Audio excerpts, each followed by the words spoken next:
Eu acho que o Lula errou. Eu vou explicar por que eu acho que o Lula errou. Eu acho que essas falas do Lula deveriam ter sido faladas 4 meses atrás. Esse foi o erro do Lula. O Lula tá falando, Chico, o óbvio. A gente pode enfileirar personagens históricos que desde 1948 comparam a política de Israel com os nazistas e os fascistas. Vamos começar então rapidinho para mostrar para vocês. Eu separei para o pessoal mostrar um print aqui, uma carta aberta publicada no jornal The New York Times em 1948, tá aí ela, ó. Essa carta aberta foi publicada no New York Times em 48, 3 anos depois do final da guerra. Sabe quem assinou essa carta, Chico? Albert Einstein, Hannah Arendt e outros proeminentes e famosos intelectuais judeus que fugiram do Holocausto. Vamos ler a primeira frase desta carta para mostrar que essa polêmica sequer é uma polêmica, sequer é nova, sequer é inédita. Eles falam que dentro de um fenômeno que disturba o nosso tempo, eles estavam falando aqui de um partido que foi fundado em Israel, um partido de direita conservador, que se tornou o Likud, que é o atual partido do Netanyahu. Eles criticam aqui o partido, o Freedom Party, e o seu líder, à época, que viria a se tornar depois primeiro-ministro de Israel, e olha o que falam aqui, Albert Einstein, vamos chamar Albert Einstein de sionista, Chicos? Vamos chamar Hannah Arendt de sionista? Olha o que falam os dois nessa carta pública, publicada no New York Times. A criação desse novo partido, esse partido político, está muito próximo em organização, métodos e filosofia política e approach social ao nazifascismo. Isso aqui está escrito e assinado por São antissemitas, é? E Ana. São antissemitas. Vamos chamá-los de antissemitas? É. Vamos dizer que é um exagero? É um exagero? Chico, atenção, é importante. Isso aqui é 1948, não tinha WhatsApp, não tinha Instagram, eles não tinham acesso a nada que acontecia em Gaza na época. Aliás, o que acontecia na Palestina na época não é nem perto do que acontece hoje. Hoje é 1 milhão de vezes pior.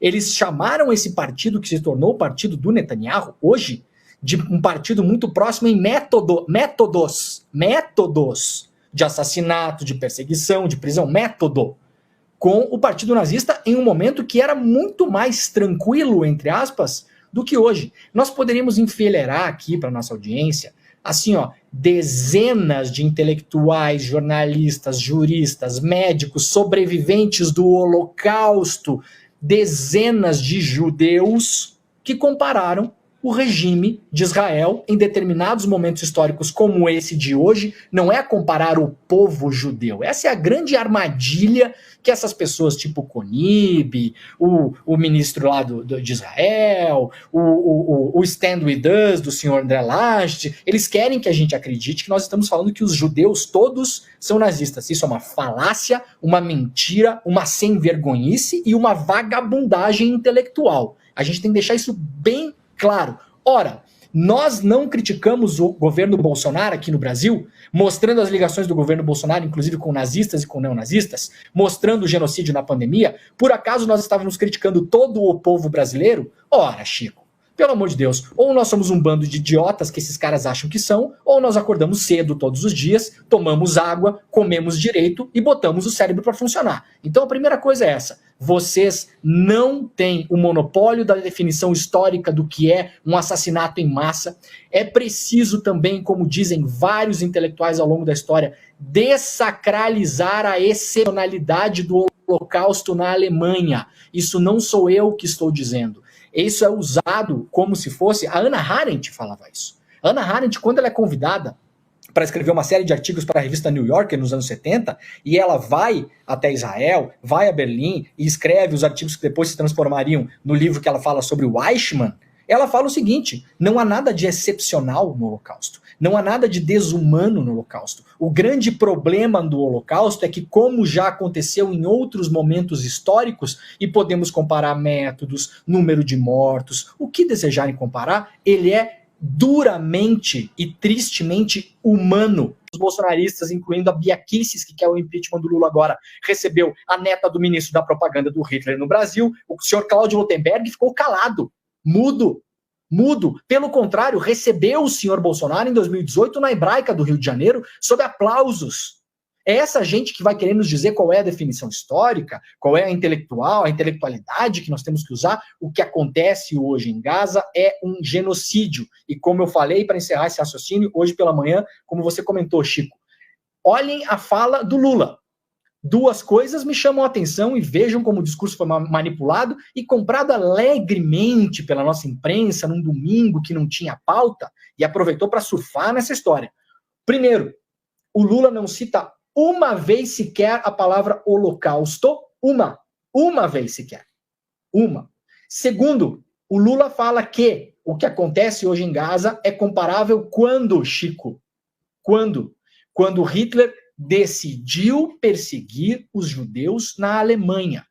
Do momento em que Hitler decide perseguir os judeus na Alemanha, que eram menos de 1% da população, foram usados como bode expiatório, como os agentes do mal, como os inimigos a serem combatidos, perseguidos, apanharam, morreram, massacrados, uma população que foi massacrada. Quando Hitler decidiu persegui-los, Chico, não havia 6 milhões de mortos. Quando Hitler decidiu persegui-los, Chico Sá, não havia campos de concentração. Quando Hitler decidiu persegui-los, não havia campos de extermínio e a solução final. Portanto, ora, ou falta leitura, ou falta interpretação de texto, ou não conhecem a análise do discurso, ou nós estamos diante de um bando de acelerados, de um bando de cretinos que estão respondendo a uma coisa que o presidente não falou. Não teria problema nenhum, Chico Sá e Chico Pinheiro, e nós criticarmos Lula aqui. Eu canso de criticar. Essa foto é emblemática porque tem o escritor Primo Levi, um daqueles beliches, que é um dos meus escritores preferidos, aliás, que escreveu um dos mais brilhantes sobre a história do Holocausto, que é Sequestro é um Homo, né? Sisto é um homem, e depois escreveu um outro livro brilhante sobre o resgate dos russos ao campo de Auschwitz, onde ele estava preso. Aliás, eu visitei 2 vezes o campo de Auschwitz, não foi uma só. Na segunda, levei meu pai e meu tio, escreveu um livro chamado La Trégua, A Trégua, que é brilhante também. Nós vamos nos ater ao que foi dito. O Lula merece críticas. Agora, merece críticas por ter demorado para tomar essa posição. E hoje, Chico, para encerrar esse raciocínio, a expectativa da imprensa brasileira, dos tuiteiros de plantão, dos especialistas de Araque, das pessoas que torcem mais pelo coração do que pela razão, é que o mundo se voltasse contra o Lula. Sabe o que aconteceu hoje? 27 dos 28 países da União Europeia pediram um cessar-fogo em Israel. Países como Espanha, Holanda, 27 dos 28, não nos foi informado qual foi o único que não aceitou. E aí, só rapidinho para encerrar o raciocínio, para deixar a nossa audiência pensar também. Vejam a maneira como o senhor ministro de Israel fala com o embaixador brasileiro.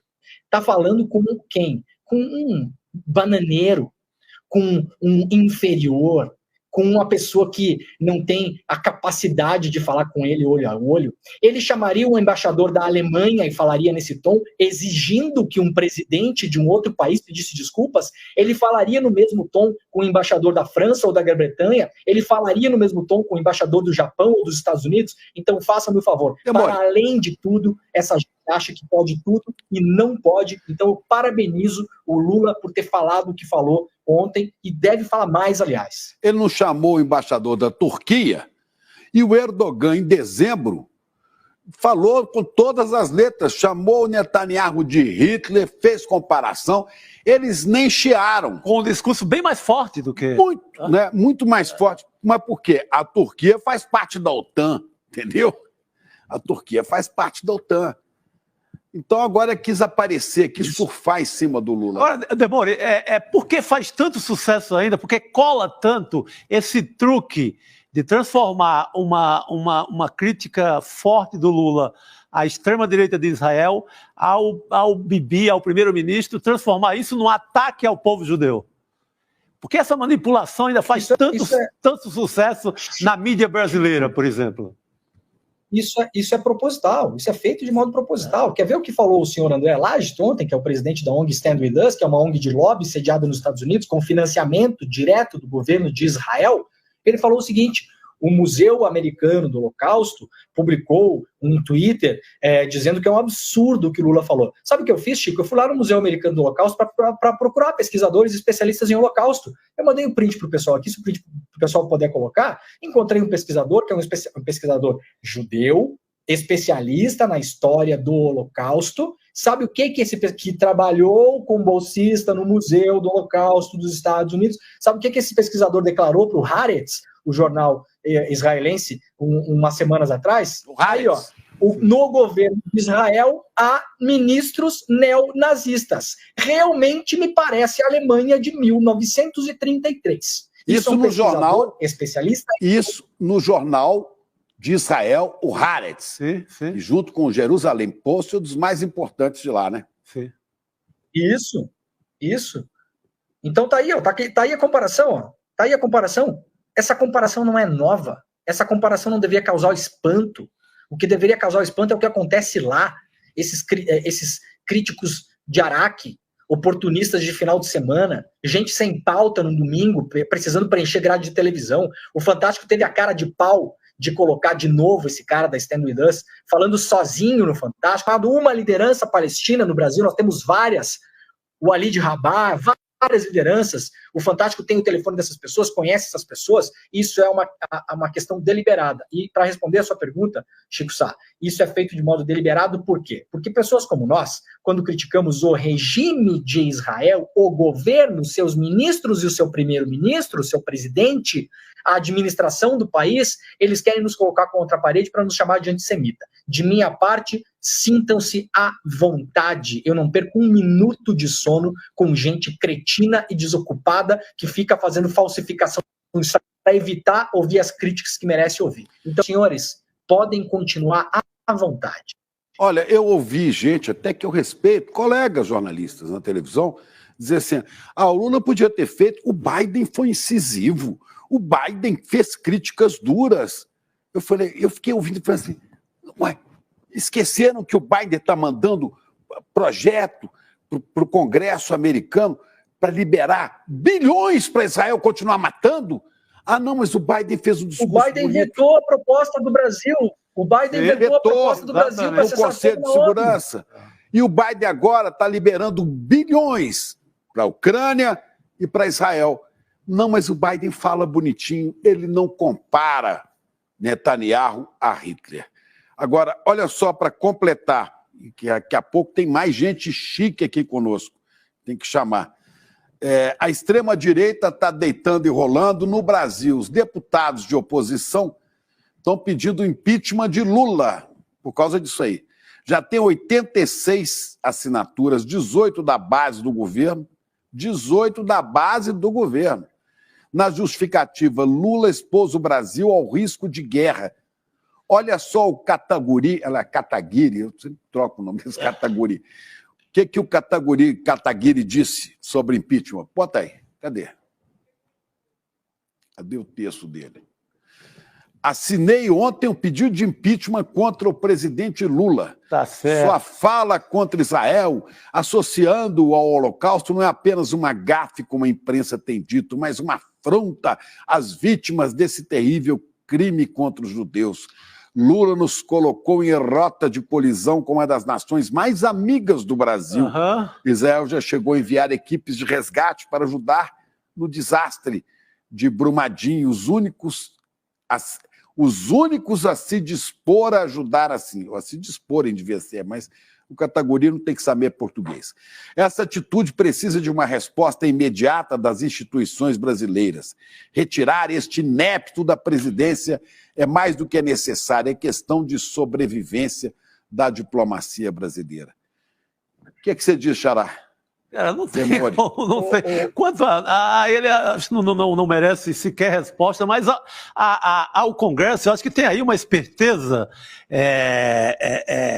incrível. É uma maneira perfeita de aumentar o preço das emendas. Eu acho que começa a criar aí uma indústria das emendas, quando começa com esse papo de impeachment, vai custar mais caro. a moçada vai custar mais caro. O Lira vai deitar e rolar, né?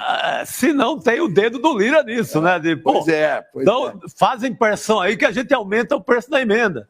Já é tudo nosso, vamos dominar de vez, né?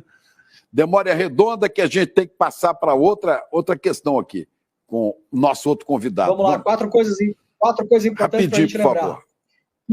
Kim Kataguiri, no podcast Flow, diante do senhor Monark, defendeu que os nazistas erraram ao criminalizar o nazismo, que os alemães erraram, não deveriam ter criminalizado o Partido Nazista. O Partido Nazista é criminalizado na Alemanha, você não pode remover. Kataguiri. Bia Kicis está pedindo impeachment, recebeu a neta do ministro da propaganda do Hitler no Brasil, que é hoje uma política proeminente do partido de extrema-direita, filonazista na Alemanha.